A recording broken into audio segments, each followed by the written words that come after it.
I hope our journey over the course of the past 14 days has been a blessing to you. I hope it's helping you to see the big picture, not only of what the Bible is all about, but who the Bible is all about. We now cross the bridge into the next part of our journey. This next section is a 6-day section in which we look at 6 different pictures of who Jesus is.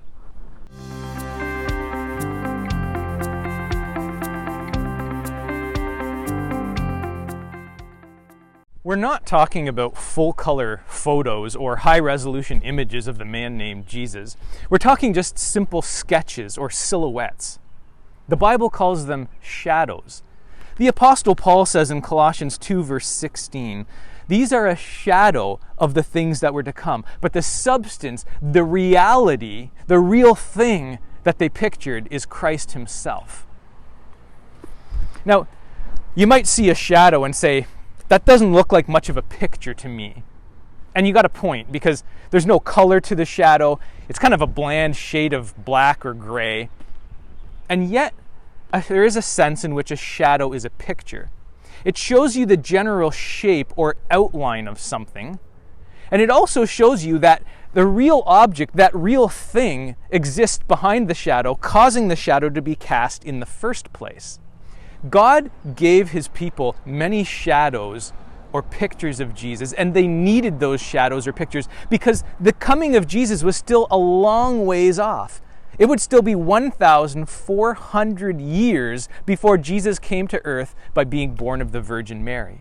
And to keep God's people looking forward to the coming of Jesus, and to help them remember that he was going to come, God gave these shadow-like pictures. Think of the shadow as the outline of a picture that taught people something about who Jesus is and what he would come to do. The first shadow that we're going to look at is the Passover Lamb.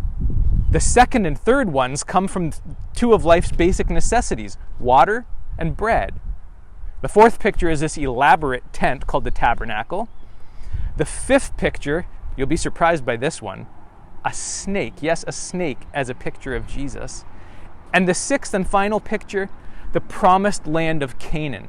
The Promised Land of Canaan would picture the peace, the prosperity, and the rest that Jesus gives to all those who follow him.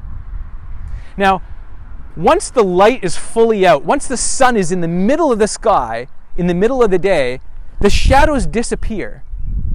In the same way, once Jesus comes, these shadows disappear because, as Jesus says in John 8, verse 12, "I am the light of the world."